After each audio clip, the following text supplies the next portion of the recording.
Welcome back to the Morning Blend. Well, homecoming's an exciting time of the year with the game, the dance. The teens, though, can get caught up in all that fun. So today, one word parents should remember to keep kids safe and what you should do now before the big night arrives. Here to help is Anne Scallon with Before the Wheel. It's an online resource for safe driving, and she's my hero. Hi, Anne. Hello, nice to see you. I always have spent so much time thinking about the things that you teach me whenever you're here. I love this first point that you make. There are the three most important, because I said one, the three most important things for parents to practice when preparing their teen or their teens for driving to the homecoming dance is actually one word, right?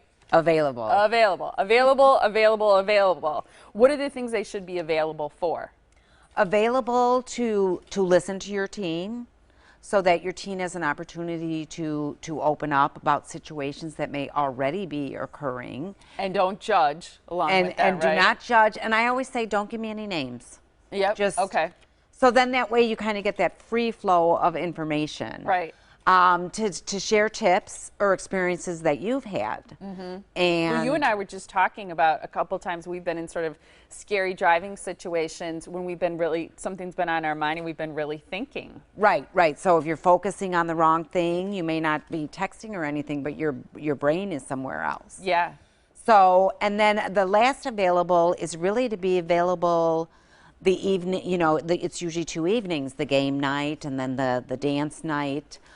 Or have an older sibling available so the teen doesn't have to say, oh, you know, if they're in an uncomfortable situation, I'm calling my parents. Maybe if you have a friend or and this is available to either pick them up, no questions asked, or to help make an alternate arrangement. Exactly. Right? Exactly. I think that's a good point. You know, you kind of think, oh, the kids are gone, they're at homecoming, we're going out to dinner or doing something with friends, but it's like, maybe be more available that night so that you can be sort of on call if they need you. What should parents be talking to their teens about before the dance arrives, before the game, before the dance? It's good if you can just start talking realistically about the situations. Mm-hmm. So it's an exciting evening. Both evenings are exciting. Mm-hmm. So excitement and adrenaline lead to riskier behaviors. Mm-hmm. You know, let's put the pedal to the metal and cruise. No one is wearing seatbelts. I'm not going to be the first one to put on my seatbelt or bring it up. So you can talk about how are you going to handle these situations? How do you feel about these situations? It doesn't mean your teen's automatically going to do all the correct behaviors that you're talking about, mm-hmm. but you've got them thinking.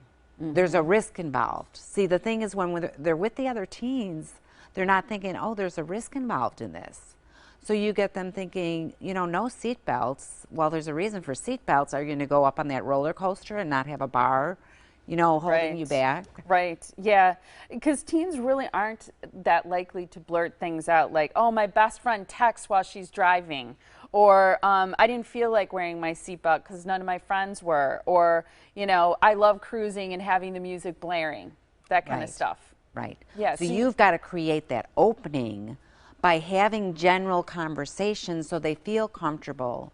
And again, they're probably not going to tell you the names, and don't ask for the names. Mm-hmm. But you've got to have that opening that they feel comfortable to talk. And if you're not available, if you're always rushed and you just want to say, don't drive fast, don't speed, they're not going to listen. You've already tuned them out. I think that's a great point, because I was going to say that's how I respond when they say, I like to cruise with the music blaring. Well, don't. You have, I would say, a biblical rule, too, as it relates to driving. This is the Noah's Ark rule. What is it? Right. So if you can talk to your teen about the benefits of going with one other person, whether it's their date or a friend, and the benefits of that are that they have a lot more flexibility. It's a 2x2 rule, 2 to a car. Right, right.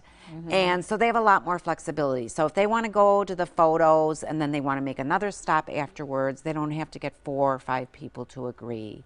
If they want to come late, leave early, whatever they want to do. Mm-hmm. And on the parents' end and at the safety end of things, every time another teen enters that car, it's an exponential difference in the risk level. I know, you think about teen driving accidents, so many, there's a lot of them in the car. We ran out of time, but really quick advice you give to parents to help their teens realize that the parents or sibling are available and willing to provide a ride. You say what? I tell them, my phone is on tonight, and so, again, the parents are probably doing things on their own, or they might even be going to the game, the actual game themselves. But make yourself available and say, I'm happy to pick you up. Happy to pick you up, or take your call, and we'll figure out a solution. Okay, I like it. Thank you so much, Anne. I really appreciate you. it. So the message is have fun, but be safe, obviously. You can find out a lot more about Wisconsin laws as it relates to drivers, safe driving tips, how to have the conversation with your teen. Go to beforethewheel.com and do it before homecoming. Thanks, Anne. Appreciate it.